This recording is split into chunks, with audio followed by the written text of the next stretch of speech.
Hello and welcome to Nessie's Dead. As always, we are your hosts, Spencer and Helen. Hello. Hello. So it's a nice stormy night here, and it's always exciting to record something when it's rainy outside. I know, it's nice and stormy. I like it. It makes me want to cozy up and watch a scary movie. No, I want to put on Halloween after this, but I feel like it kind of fits the vibe of talking about creepy things. It But it definitely makes me does. want, but that's what I was going to say. It makes me want to cover something like a vampire story or something. But instead I guess it's considered true crime. It's kind of cult orient. I didn't see a lot of people referring to this as a cult. I call it a cult. To me, this is very much so as cult activity. Oh. But it involves 11 deaths, all in one household. Oh, wow. Yeah. I discovered it a few days ago, and I was listening to someone talk about it, and I was like, okay, this is like a really weird case. And it is solved for the most part. It is solved, but there are so many questions. It's very okay, so it happened, but why? We have the why, but it's very, it's kind of like, why is that the why? If that makes sense. Should we just go ahead and take the plunge? Yeah. Okay, so for this week, we are going to be talking about the Burari deaths from Delhi, India. You know what? I don't know. It's also referred to as the Banyan tree deaths. Do they all hang themselves? Yeah. Okay, I think that's all I remember, literally. Okay. And something about the dad is yeah, it all kind of comes back to the father. But that's all I can remember. I don't know why or what. Okay. So you're familiar, but you don't know the details. So I have no clue on any of the details. Yeah, I'll deliver all those details right now for us. The Burari deaths, also known as the Banyan tree deaths, revolve around 11 members in total of the Bhatia family, also referred to as the Chundawat family. Now, just a quick disclaimer, I am not very familiar with Indian names, so I will be doing my best to pronounce everything, but I probably will have some slip-ups, and it obviously is not going to be perfect pronunciation. So for anyone who is familiar with Indian names, please just bear with me. I will not. But a lot of the research with this, the reports kind of differ from one another. The names are different. One article would say, these are the last names. Another would say they had a different set of last names. Their ages are recorded kind of all over the place. So I'm going to do my best also just to keep it as factual as I can. But the research was kind of confusing because there wasn't a whole lot of consistency, specifically with the names and ages. With the story itself, it stays relatively consistent. It's just the names. All right. The 11 family members that we're going to be talking about are the matriarch, 80 to 85-year-old Narani Devi, her daughter, Pratibha Bhatia, age 57, her son, Bhuvnesh Bhatia, age 50, her other son, Lalit Bhatia, age 40 to 45. I also saw a report that Lalit's last name was perhaps Chundawat, but I don't think it was. But then some more family members that we're going to be talking about are Savita Bhatia, who is Bhuvnesh's wife. She was 48. Tina Bhatia, Lalit's wife. She was 42. Priyanka Bhatia, this was Pratibha's daughter. She was 33. Neetu Bhatia, Bhuvnesh's daughter, 25. Monu Bhatia, Bhuvnesh's other daughter, age 23. Dhruv Bhatia, Bhuvnesh's son, age 15. And Shivam Bhatia, Lalit's son, age 15.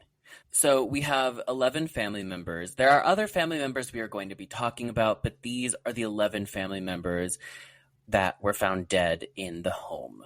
Their bodies were tragically discovered the morning of July 1st, 2018, in their 3-story home in the village of Burari in Delhi, India. So they had lived in this 3-story house for about 20 years. They also owned a local grocery store and plywood business. This was on the ground floor of their house, so they lived in the top 2 floors of the building.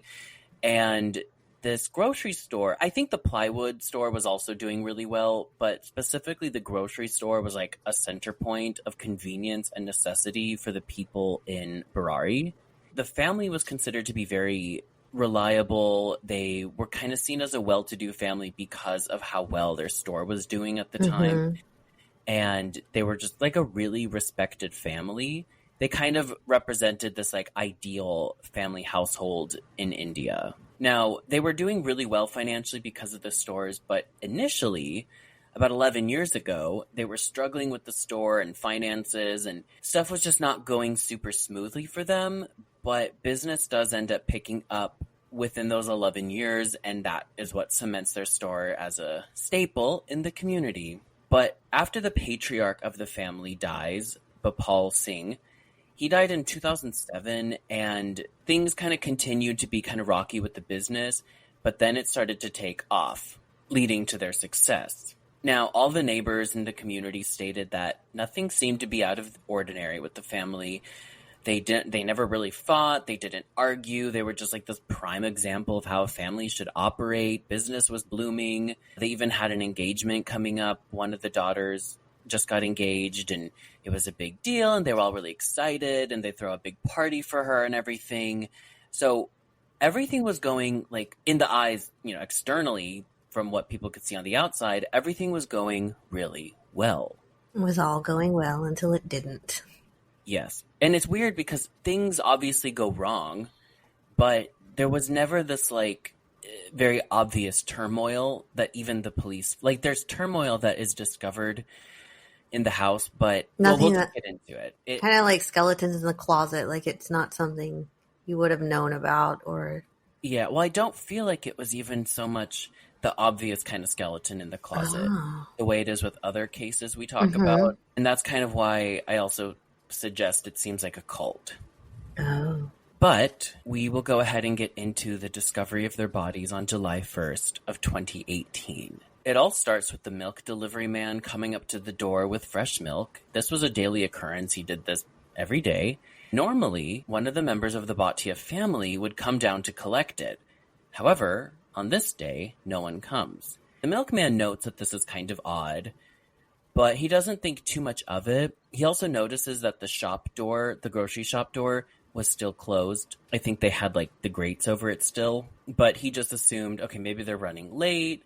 There's, nothing to worry about. He thinks nothing of it. He just leaves the milk on the doorstep, assuming someone will be down in a minute to pick it up, and he goes about the rest of his day.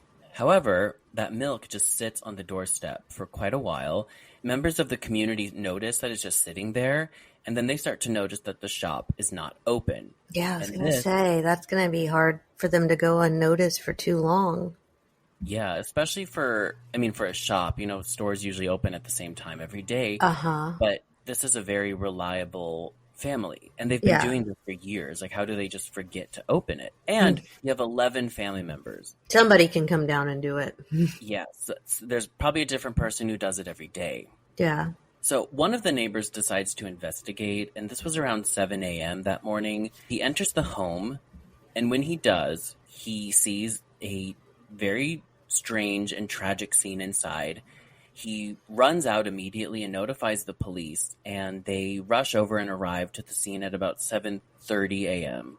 Still early. Early in the day? Yeah. 7 a.m.? Yeah. Inside, they have all 11 family members dead. 9 were dead in the main room. When you walk up the stairs, it kind of takes you into this like main living area. 9 of them were dead in there, so you would see them right away. And then there were 2 other family members in another room that were also dead, of course. So all 11 family members are found dead in the house. Only 1 family member was still alive, and that was the family dog, Tommy. Aww. Now, Tommy did have a fever. I don't know what was wrong with him, but he was sick. He was actually chained to these metal grates on the ceiling. So it's hard to describe, but on the ceiling, there were these metal grates. They were right below a skylight. I don't know exactly what the metal grates were necessarily designed for in terms of the house, but the dog had a long chain or a leash or whatever, and it was hooked to that grate. Also attached to these metal grates were the Bhatia family members. Oh, no. 9 of the 11 were hanging by their necks with their feet and hands bound with electric cord. They were also blindfolded and gagged. Some of them were gagged, some had just duct tape over their mouths. They were hanging from these grates with these printed, colorful scarves. Their bodies were hung from these grates in a circular formation with stools underneath them, showing that they would have been standing on the stools, seemingly as if they did it themselves. Unless somebody pushed the stool underneath them and forced them to get up there. That is definitely a theory that police investigate. Now, inside the other room was the matriarch, Narayani Devi. And remember, she was about 80 to 85 years old. And her daughter, Pratibha.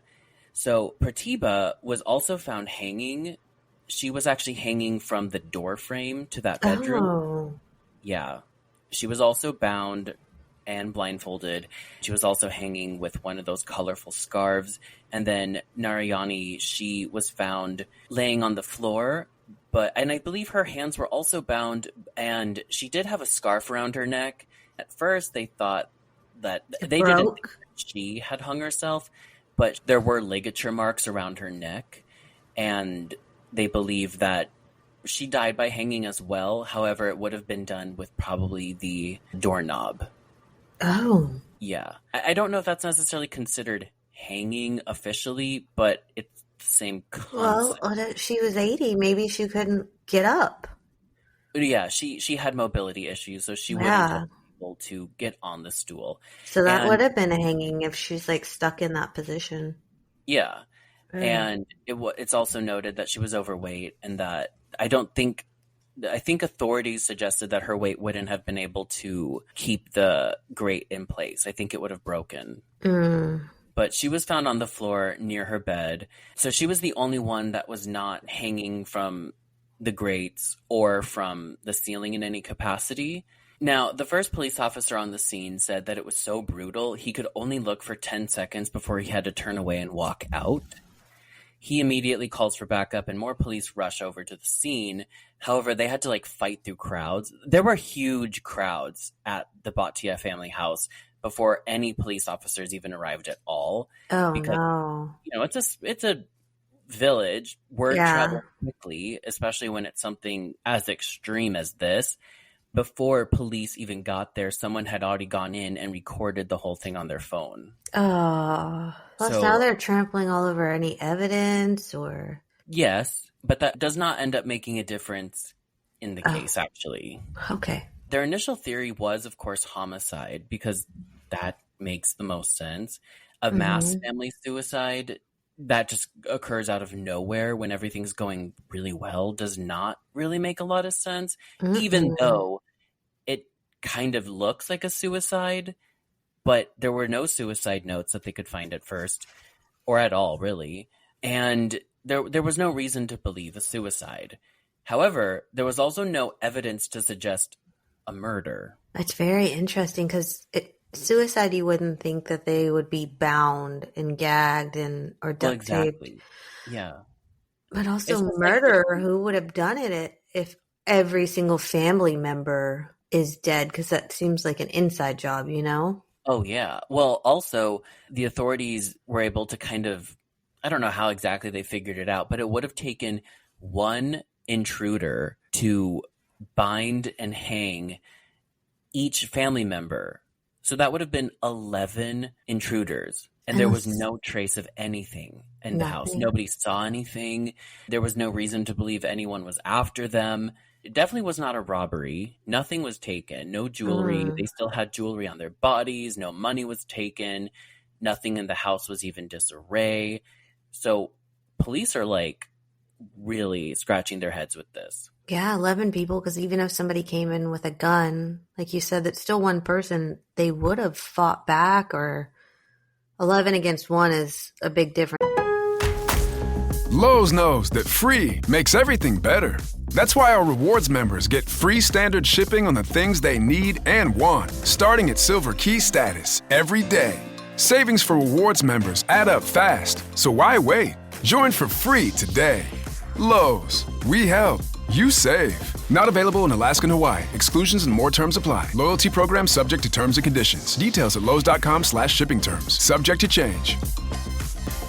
Even if they had a gun. Yeah. Well, and also the cause of death for each member was hanging. Yeah. And it's like how one person forced every single person to.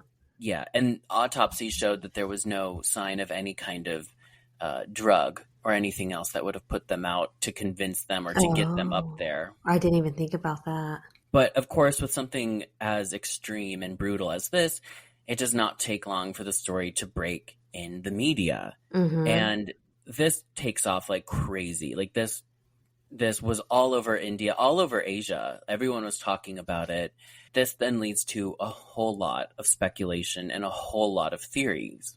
And the theories, as crazy as some of the theories kind of go, they don't go in a lot of different directions. It's just kind of like, oh, it was murder. Oh, it was suicide. People just really run with either side, but there's this kind of center focus that the media ends up running with, which I will be getting into, of course. Now, like I said, for a homicide, there was no real evidence. There was no sign of a struggle at any point. There was no sign of a break-in or anything like that. However, it doesn't make sense. Like you mentioned, for a suicide, why are they bound and blindfolded? Like, it's kind of like those cases where someone's found naked and they're like, oh, it was suicide. And it's like, well, why'd they get naked to commit suicide? Yeah, most people don't do that. No, except this is weirder. I think it would make more sense to get naked to do it opposed to be bound. Because you can't bind yourself like that. Oh, that's true. Like you can gag and blindfold yourself, but you can't tie your hands and feet together. Maybe, I mean, Houdini probably can, but... I don't think they were all professional magicians. No. So... the police, of course, were questioning if someone could have subdued them, but there was no trace of that at all, unless maybe they were just coerced.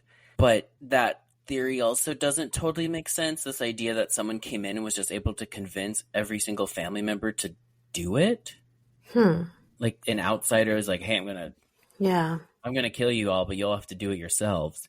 And everyone's just like, okay. Like that, that obviously makes no sense. That doesn't make sense. Yeah, no. Now, the matriarch, Narayani, her daughter, Sujata Nagpal, she had actually recently moved out of the house. She had just gotten married, and she was living with her husband and his family.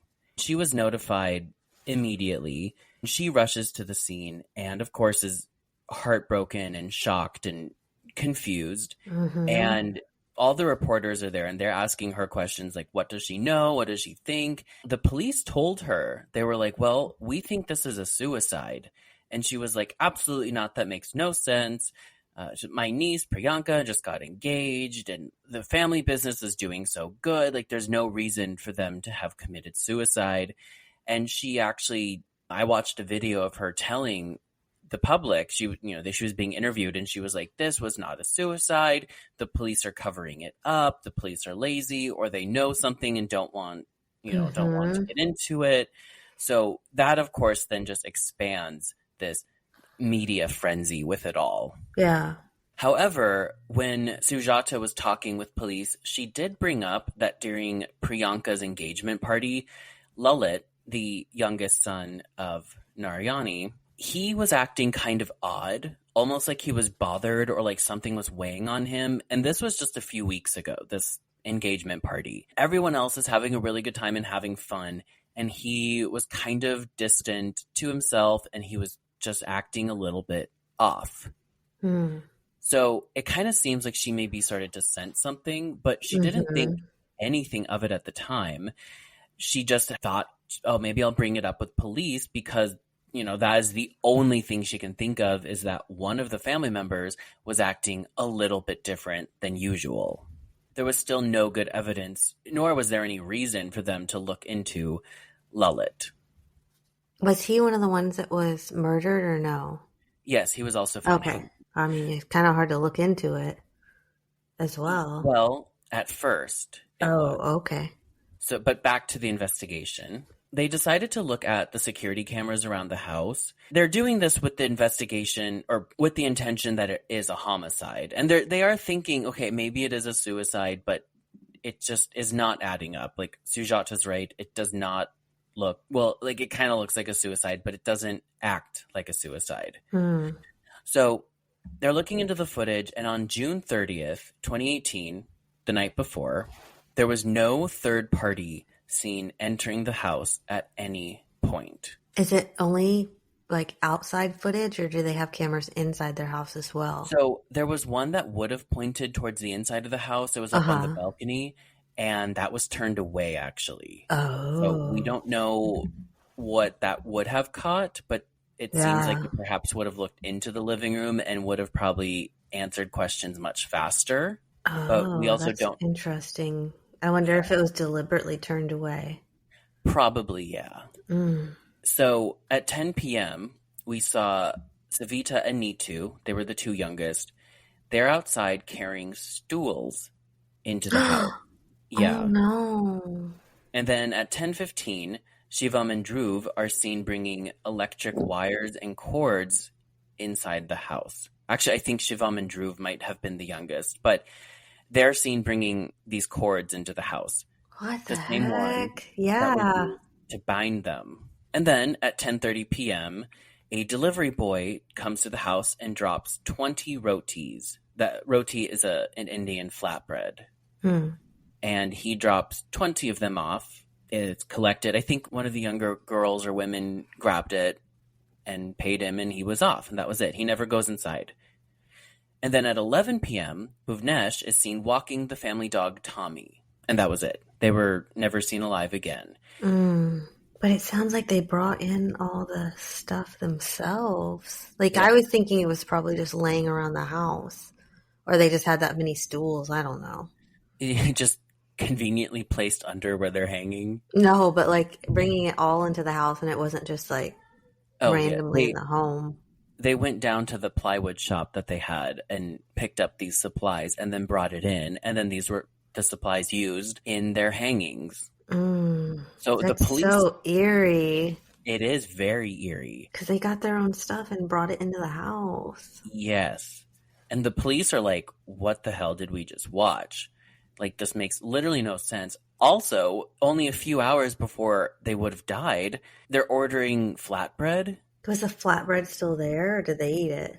I believe they ate it. Okay, maybe it was like a last meal. It seems just very planned. Yes, it does. At this point, the police understand that it is not some kind of third party. Whatever happened, all was internal. But, like, it's not really answering any more questions other than, okay, so there's not some killer on the loose. Yeah. It's someone from within, but what exactly happened and what is going on and why did they all do this? So they end up searching the house, and they're able to find that a ritual had just taken place. They had an altar and a fire was recently burning. When I say ritual, it's not like anything wild, or it's not like, oh, witchcraft or anything. They were Hindu, and this was just, it looked like just a normal ritual that anyone else would have done in their home. However, this was kind of conflicting. I saw some reports that they were like extremely religious. Others suggested that they weren't very religious, but in general, it kind of seems like they did keep their faith. They practiced their spirituality, but they were not like over encompassed with their religion, if that makes sense. Yeah. That's kind of what I got. Like, that was kind of the general consensus of the reports, that they were still practicing, but it wasn't like they weren't extreme with it. But then with the investigation, police start to wonder if their deaths had some kind of connection to their spiritual practice because of the fact that the fire was burning so close to when they would have died. They also notice that the bodies are arranged in a circle hanging from the grates. That is a very odd way for them. If they did it themselves, why hang themselves in a structured circle? The media outlets began really running with this angle of the ritual connection, and they start to go into the occult. They really start like grasping at straws with all of it, I kind of think. But some of it does get kind of weird. I will get into that a little bit later.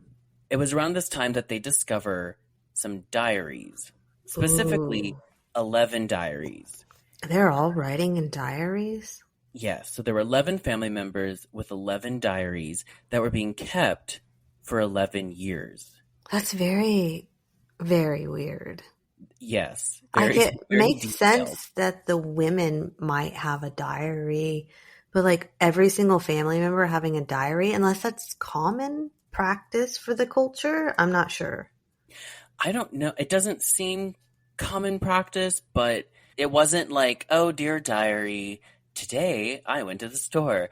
It was different kind of writing in the diary, which I will, of course, get into. Okay. But it all started in 2007. That was the first entry, and it went up to June 24th of 2018, so just a few days before they died. The diary entries began right after their patriarch, Bhupal Singh, died. That was Narayani's husband. Mm-hmm. He was the figurehead of the family. He was seen as, he was their pillar, their rock. He kind of led everything. He was also like a really big pillar within the community as well. Like people loved him. Everybody loved him, so much so that everybody called him Daddy. Aww. When he died, the youngest son, Lalit, began to write in these diaries. At first, it was kind of just detailing their daily lives. Mm-hmm. And I believe the first entry, I might be wrong, but I think it was the very first entry. If not the very first, it was one of the first ones. But it explains that the family should always keep a photo of Bhupal with them, I believe. So it starts to kind of seem like they're being guided to do things, right? Yeah, maybe a little bit. Or if that's cultural as well, I'm not sure. Well, it's cultural to have the patriarch kind of leading the way, but the way that these diaries end up, like as the police are going through it, the way that they're structured and written is not normal. Oh. They actually end up being very instructional and demanding. Okay. So in the diaries, they had daily chores and lists of how to better themselves. The pages also called out family members for not being good enough. It went into what foods they need to eat on what day, like who's cooking what meal. It explained also how they would improve their finances. It's interesting because they would follow the orders in the diary, like every single day. They followed every single demand, every single suggestion, every guideline that was written out in the diaries. Mm-hmm. And when it came to following the orders in the diaries about the business, it worked. Like then that's when their business started to take off and their finances really improved. Are they sure they weren't more schedules than diaries? Well, they would call certain family members, like for instance, one of the kids was on the phone a lot. Mm-hmm. It said they don't need to be on the phone too much. That is getting in the way. They must be punished. Or it would then also detail how if you do not follow Lalit's orders, then everything will fall apart. And it kind of ends up detailing Lalit as the new patriarch of the family and that he had all of the solutions, that if you wanted the family to continue to do well and if you wanted to do well personally, you had to listen to Lalit. Oh. Lalit was he's the youngest. The patriarchy would have gone down to the oldest son. That's what I was thinking. It's kind of odd that it's the youngest that's taking charge of everything. Exactly. So the police are also like, okay, why is the younger son the new patriarch? And why is he so demanding? And like, why is everyone just bending to his will? Then this kind of starts to connect the dots for them with what his sister, the one who was not in the house and is still alive, Sujata, when she noted that he was acting kind of odd a few weeks ago at Priyanka's engagement party. They also did handwriting analysis confirming that Lalit was not the main one actually writing in the diaries. It was actually Priyanka and Neetu who they were the ones writing out the demands for Lalit, as if he was telling them what to write, which then adds kind of a creepier feeling to it that they just did whatever he said. They all had separate diaries, or were they writing in each other's diaries and a mixture? I think it was a mixture of all of Okay. them. That was never really explained in any of the research I found personally. But it But I know sounds like it if there's different handwritings and different diaries. yeah, maybe each one. Well, I don't really know. Huh. But as the police are flipping through these diaries, they start to come across more entries that are written about improving themselves spiritually, and it involves rituals. Like I said, the rituals were common in Hinduism. However, the use of these rituals involving the family gets kind of weird and very, very creepy. It kind of starts out with an entry from July of 2015 discussing how other spirits accompany the original patriarch, Bapal. It also goes into how bad luck will continue to strike family members who are not following Lilith's orders and suggestions.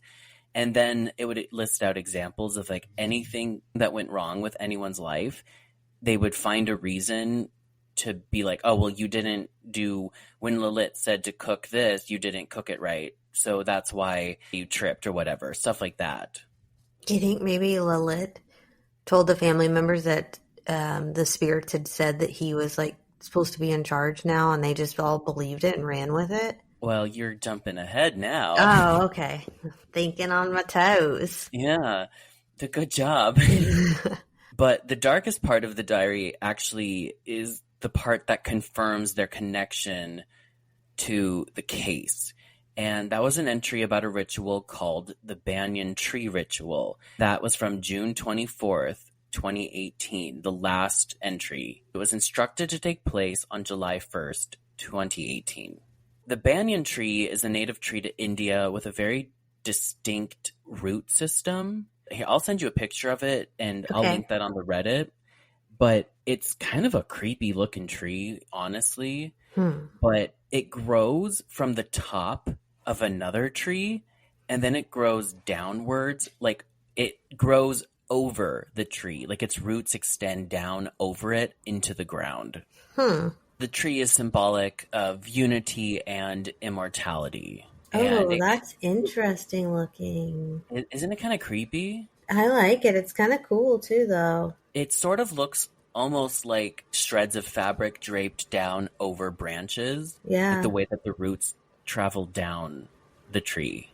Oh, that's kind of cool. But this ritual was in reference to the banyan tree. It was actually designed by Lilith. So the banyan tree is symbolic in Indian culture. I think it's also symbolic within Pakistan, but there's no known banyan tree ritual. Lilith pretty much just made it up. In the diary entry, it explains that this ritual will last for 7 days, starting at 1 a.m. on July 1st, and it would be done alongside a recognized Hindu ritual known as Bhat Puja. This was to connect to and appease Mangal, or Mars, which is a very prominent celestial body in astrology. But the banyan tree ritual had strict orders stating that it must be dimly lit, you must keep your eyes closed and blindfolded with your mouths gagged. It also called for very strict focus, a meditative state involving a chant. This ritual was also designed to cleanse you of wrongdoings and bring the family salvation. Phones were instructed to be put away, and before the ritual, they were supposed to eat roti, the food the that bread. was just delivered, yeah. Specifically, the matriarch, Narani, was supposed to feed it to them. So they were bound and tied. In the diary, it suggests that the reason for this was to fight off anyone's potential fear that might happen. The diary explained, quote, "The human body is temporary, and one can overcome fear by covering their eyes and mouth." Which I don't think that's how it works. No. They were also instructed to arrange themselves in a circle formation under the grates that hang from the ceiling. It was supposed to look like the structure of a banyan tree with the way that the roots grow down from the treetop, almost as if the grates in the ceiling were to represent the top of the tree. And then they chant and focus their attention to the ritual. And as they're doing it, they must imagine the roots of the banyan tree growing down over them, reaching into the ground. It was also suggested that Bapal the patriarch, would appear to them during this ritual, I think authorities start to realize that it seems that this particular journal entry is written as if Bapal is telling them what to do. Supposedly, it's written out as if Bapal said, quote, "In your last hours, while your last wish is fulfilled, the skies will open and the earth will shake. Don't panic, but start chanting the mantra louder. Keep water in a cup, and when it changes color, it is then I will appear and rescue you." So with this ritual, they were intending to find salvation, cleanse themselves, and then be rescued by Bapal. Oh, so maybe they didn't think they were going to die. They thought that he would rescue them from hanging. I'm not totally sure.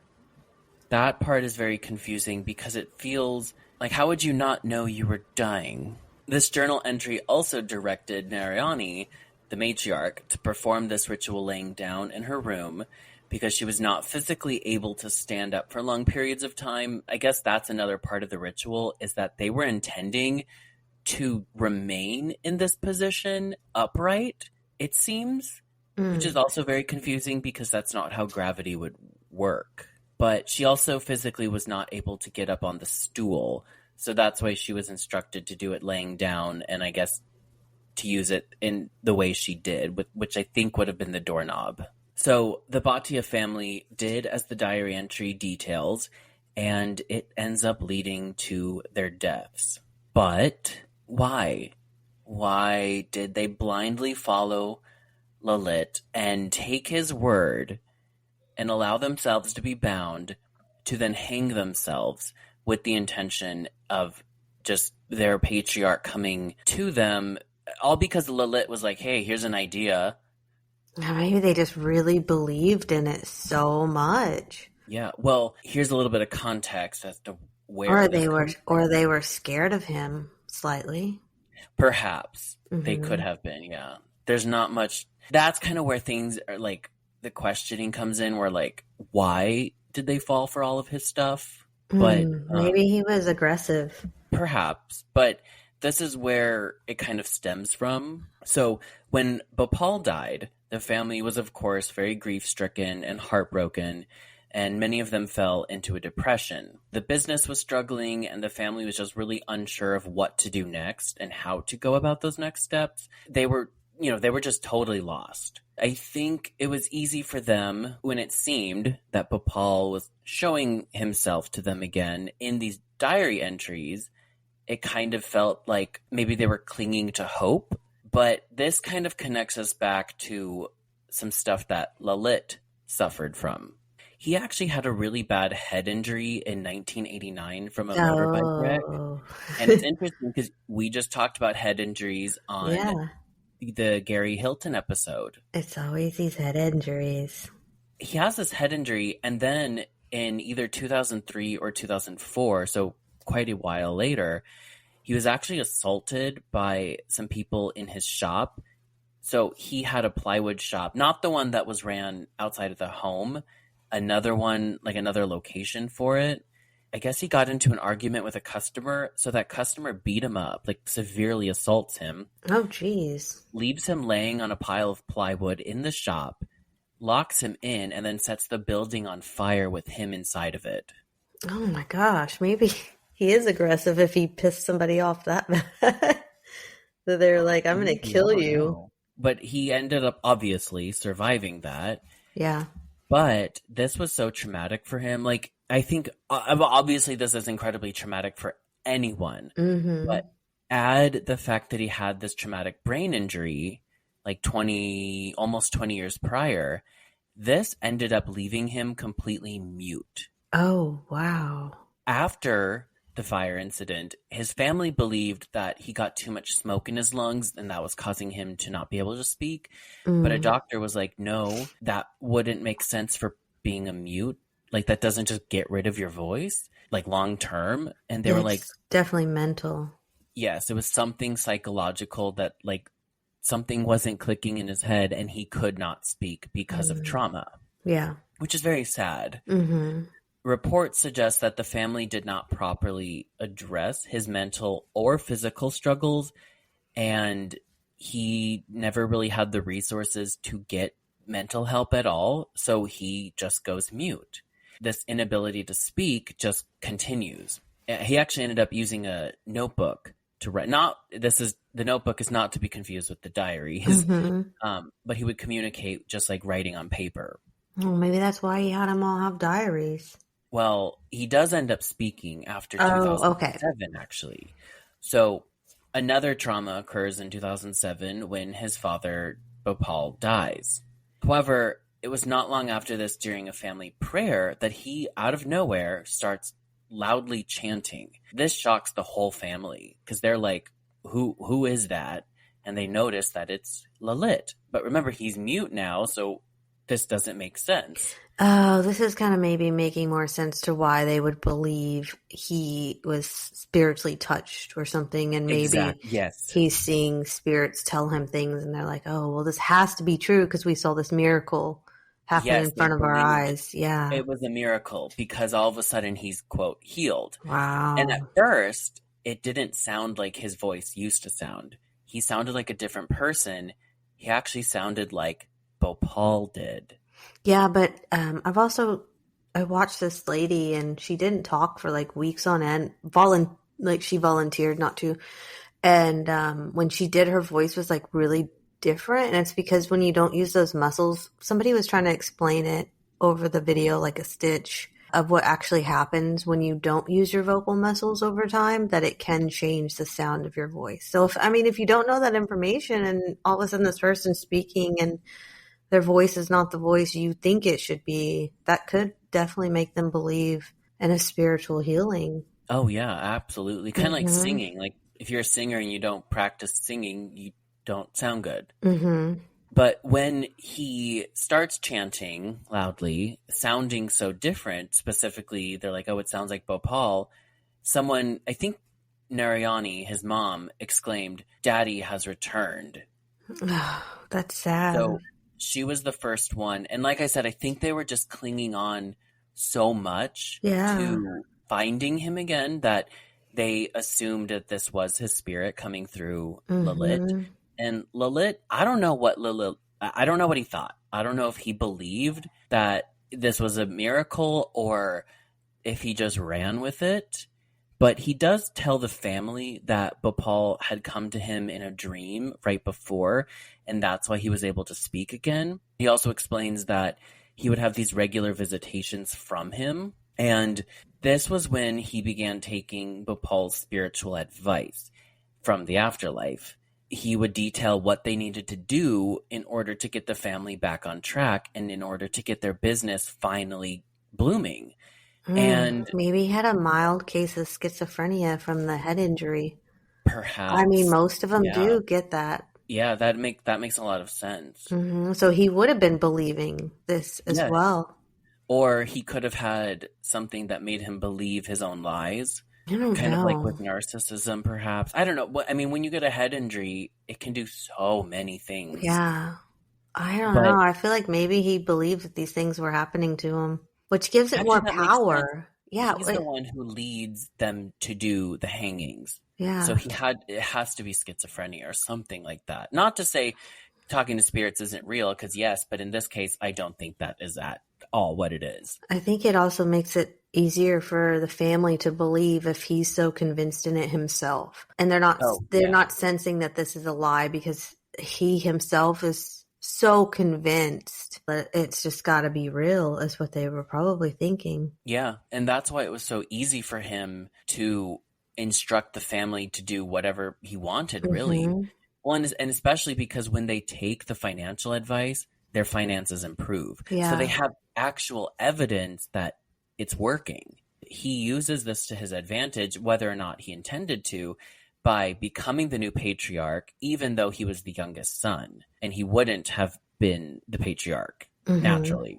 So the police find their answers through these diary entries, and it kind of figures everything else out, but it still leaves questions, of course, because why exactly did Lalit design this ritual? Why did he connect it to the banyan tree? And why did he lead it to a mass suicide? Which also, I might add, This case is not considered a suicide nor a murder. It's considered an accidental death. But that to me is what also confirms that this would be considered a cult, because they were not intending to kill themselves like a suicide. He was not necessarily intending to murder them. They were intending to do something for a certain purpose that fell through, led to a death. Yeah. Or to 11 deaths. But the media really ran with this, with the whole ritual and like talking to spirits concept. They were like, oh, the family's involved in occult practices. Sujat, the surviving sister, she's actually a witch. She had something to do with it. And the number 11 actually kept coming up. One reporter specifically was like really running with that. And they had 11 pipes that stuck out on the side of the house. And remember, it was 11 years after Bhopal dies that this happens. There were 11 members of the family, 11 diary entries, and it was said that they also had 11 bars or something over their front door. They really started to run with this idea that the number 11 was very significant, and it could have been. Maybe Lalit was planning this whole time, and maybe with the traumatic head injury and maybe perhaps schizophrenia and everything, maybe he fixated on the number 11 because there were 11 family members. So he was like, okay, well, no, there were more family members at first because his sister, Sujat, only recently had moved out. So maybe the number 11 really was just kind of coincidental in all of this.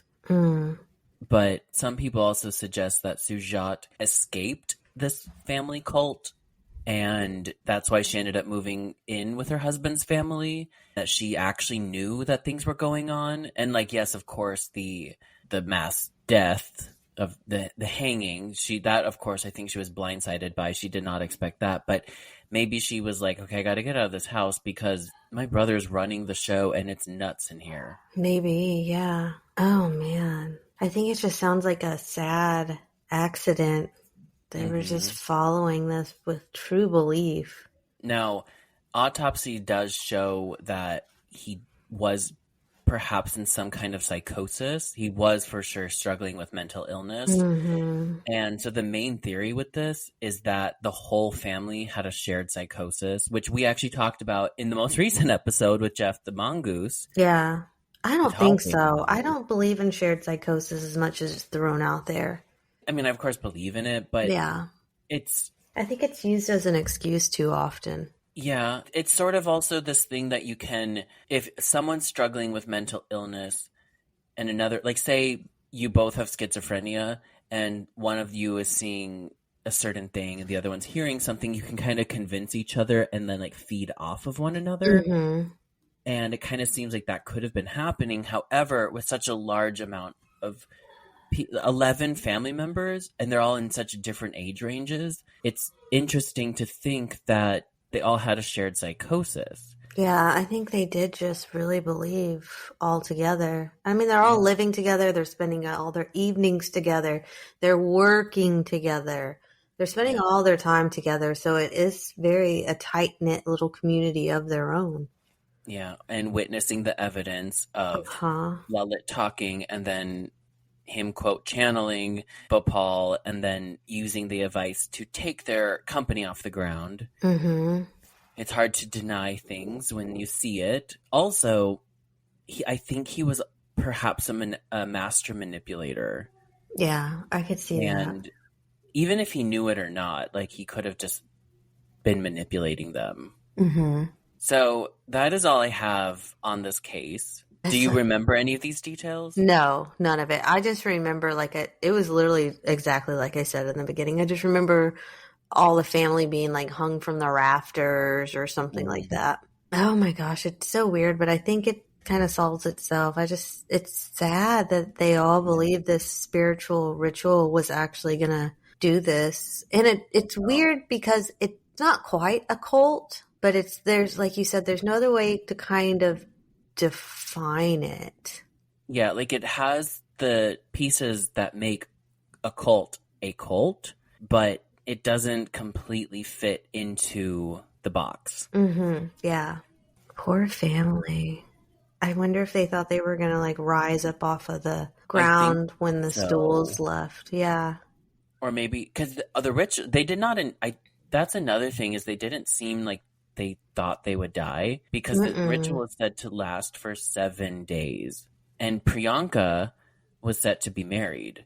She only just had her engagement party, so she was going to get married still. So why would she go through with that? There had to have been more to, like maybe there was something that Lalit didn't write down or have written down. It was something that he explained to them. I don't know. But who tied him up and put him up like that? I don't know. It's so weird. There's still that missing piece of the puzzle of how did they all get tied and bound and not one person was left. See, that's why it's like, oh, okay, it's solved, but it's like they're just little pieces that don't quite just make you really wonder like why and how and what exactly was going on. And I personally am most curious about how Lalit was able to convince the family to do not only this, but to just believe every step of it over those 11 years. Wow. I don't know, man. That's all I have on the Burari deaths. It's a wild one. Again, you keep delivering ones that I'm going to be wrapping my mind around for weeks on end, trying to figure it out. You'll probably get several voice memos from me of, I think I have it. I'll block you. No, you won't. You can't. You know you love my voice memos. Well, with that, I will say goodnight. And pleasant nightmares. Bye. Bye.